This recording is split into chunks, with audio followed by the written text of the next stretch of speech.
बाबासाहेब आंबेडकर आणि वंचित बहुजनचे जे बाळासाहेब आंबेडकर आणि आपले वंचित बहुजनचे जे आमच्या पाठीशी आम्हाला पाठिंबा देत आहे. आणि खरोखर आम्ही 72 घंटेची नोटीस पाहून आम्ही एकदम म्हणजे आमचं काळीच एकदम असं बाहेर पडल्यासारखं झालं. आणि 6 महिन्यापासून आमच्यासोबत किशोरदादा निकाळजे आणि वंदना मॅडम नरवडे यांनी आम्हाला जलीस सर यांनी आम्हाला सहकार्य केलं आणि आम्हाला पाठिंबा दिला. आम्ही तर हिंमत हारलो होतो, पण त्यांनी आम्हाला पाठिंबा दिला, आम्हाला हिंमत दिली त्यांनी की तुम्ही जोपर्यंत आमच्यासोबत आम्ही तुमच्यासोबत आहोत तोपर्यंत आम्ही तुम्हाला ते घर मिळवून देणार, पण प्रयत्न करतो. पण खरोखर आज अर्पणा मॅडम फेटे त्यांनी खरोखर आज पत्र दिलं आणि आम्हाला खूप त्याचा आनंद वाटला. आणि खरोखर आम्ही वंचित बहुजनकडून जे आम्ही आतापर्यंत जे आम्ही निवेदन दिलं त्याचा आम्हाला चांगला रिस्पॉन्स मिळाला आणि आम्हाला त्यांनी आता जे पत्र दिलं त्याचे आभार मानते.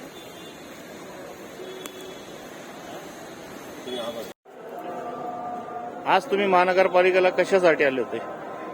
महानगरपालिकेला आम्ही वंचित बहुजन आघाडीच्या वतीने जे विश्रांतीनगर जय भावनेनगर इथे रेल्वे पटरीलगत रोड तयार करण्यासाठी पाडलेले 300 नागरिकांना घरे बांधून जे मिळणार होते त्याच्याबाबत आम्ही 3 निवेदन दिलेले आहे. 4 तारखेला एकदा दिलं, एक 14 तारखेला दिलं आणि एक 9 तारखेला पण दिलेलं आहे. त्याचे निवेदन म्हणून त्यांनी आम्हाला एक प्रत दिलेली आहे त्यांची की तुम्हाला जे घरं पाडण्यात आलेले आहे त्याचा मोबदला आम्ही देणार आहे असं त्यांनी आम्हाला अर्पणा फेटे मॅडमचं लेटर ते आम्हाला आज देण्यात आलेलं आहे.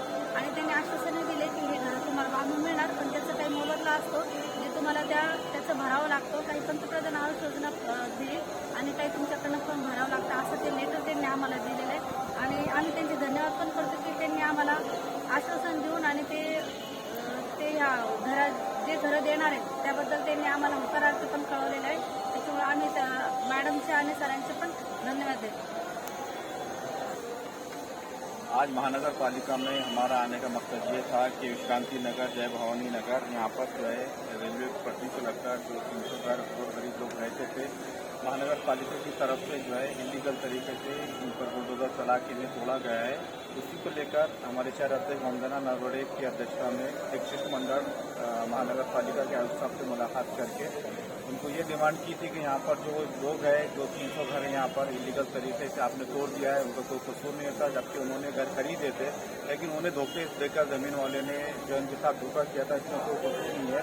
महानगर पालिका आयुक्त साहब ने हमारी पूरी बात सुनी थी. हमारी डिमांड ये थी कि महानगर पालिका की तरफ से औरंगाबाद शहर में प्रधानमंत्री आवास योजना में जो योजना चल रही है उसमें बड़े गाँव सुंदरवाड़ी और शिकार थाना में जो 4 प्रोजेक्ट चल रहे हैं वहाँ पर इन 3 लोगों को एडजस्ट किया जाए. इस पर महानगर पालिका के आयुक्त साहब ने आश्वासन दिया था, लेकिन उसके बाद हमने और 3 निवेदन दिए हमारे शहर अध्यक्ष वंदना नरवड़े के अध्यक्षता में, और आज हमको बड़ी सफलता मिली हुई है.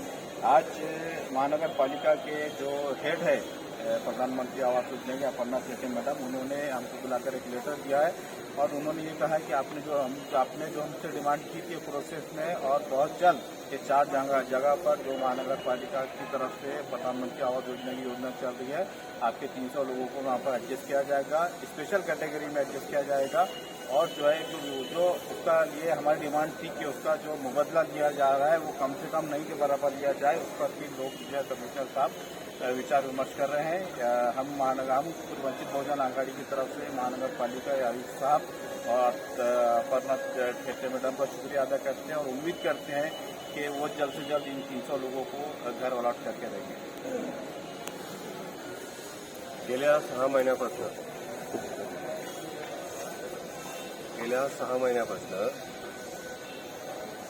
बाळासाहेब आंबेडकर यांच्या नेतृत्वाखाली आणि रेखाताई बापू आणि आमच्या शिरसाटे यांच्या मार्गदर्शनाखाली आम्ही जो लढा लढतोय त्या गरिबांचे महानगरपालिकेने म्हणजे त्यांना 72 घंटेची नोटीस देऊन त्यांचे 300 घरं एका क्षणात पाडण्यात आलेलं आहे. गेल्या 6 महिन्यापासून आम्ही वंचित बहुजन आघाडीच्या मार्गदर्शनाखाली आम्ही हा लढा लढतोय आणि आम्ही जवळपास यांना 3 पत्र दिले. 3ही पत्राचे त्यांनी आम्हाला उत्तर दिले. आज जे आम्हाला पत्र दिले त्याच्यात आम्ही भरपूर सॅटिस्फाईड आहे, कारण त्यांनी असं दिलंय की ज्या जागा आम्ही घेणार होतो त्या घेण्यात आलेल्या आहे. लवकरात लवकर तिथं काम चालू होणार आहे आणि हे 300 लोकांना त्यांच्या मर्जीनुसार तिथे घरे देण्यात येणार आहे. पण त्यांनी एक अट घातली आहे की यांना जवळपास 25 पैसे तरी त्याच्यात टाकावं लागतील. 75 पैसे महानगरपालिका टाकेल, 25 पैसे ते टाकतील. या संदर्भात पण आम्ही त्यांच्याशी चौकशी केली. त्यांनी आम्हाला असं आश्वासन दिलंय की आम्ही एक 8 ते 10 बँकेला इथं बोलवू आणि त्यांना तुम्हाला लोन सँक्शन करायला लावू आणि ती जे घर आहे ती त्याच्यामध्ये सेक्युरिटी राहील. कारण त्यांच्याकडे सध्या काहीच नाही, राहायला घरं नाहीये, काही नाहीये, ते सध्या परेशान आहेत. आता कसं आहे की गरीबाचं घर पाडलं म्हणजे त्याचा कोणी वाली नाहीये. श्रीमंताचं पाडलं असतं तर इथे 100 लोक उभं राहिले असते. तर म्हणून गरीबाच्या मागं काल पण, आज पण, उद्या पण वंचित बहुजन आघाडीच उभी राहणार, उभी राहील आणि उभी राहत आहे. माझी बहीण वंदनाताई, आमची नरोडेताई, ती गेल्या 6 महिन्यापासून पाऊस, पाणी, चिखल, माती, उपास तापास दिवसून अशीच इकडे येते आणि आम्हाला सहकार्य करते. खरंच मी तिचंही कौतुक करतो आणि इथले जे कमिशनर आहेत शिकान साहेब त्यांचंही मी खरंच अभिनंदन करेन की त्यांनी आम्हाला प्रत्येक प्रश्नाला उत्तरं दिलेली आहेत. अपर्णा तिटेताईंनी पण आम्हाला प्रत्येक प्रश्नाला उत्तर दिलेलं आहे. मी स्वतः कलेक्टर साहेबांना भेटलोय. कलेक्टर साहेबांना पण मी हेच निवेदन दिलं आणि त्यांना पण हेच सांगितलंय. ते म्हणे की लवकरात लवकर तुम्हाला आम्ही घरं देण्याचा प्रयत्न करू. तुमचं नाव आणि काय पद माझं काय नाव आहे किशोर निकाळजे, वंचित बहुजन आघाडी शहर उपाध्यक्ष, औरंगाबाद.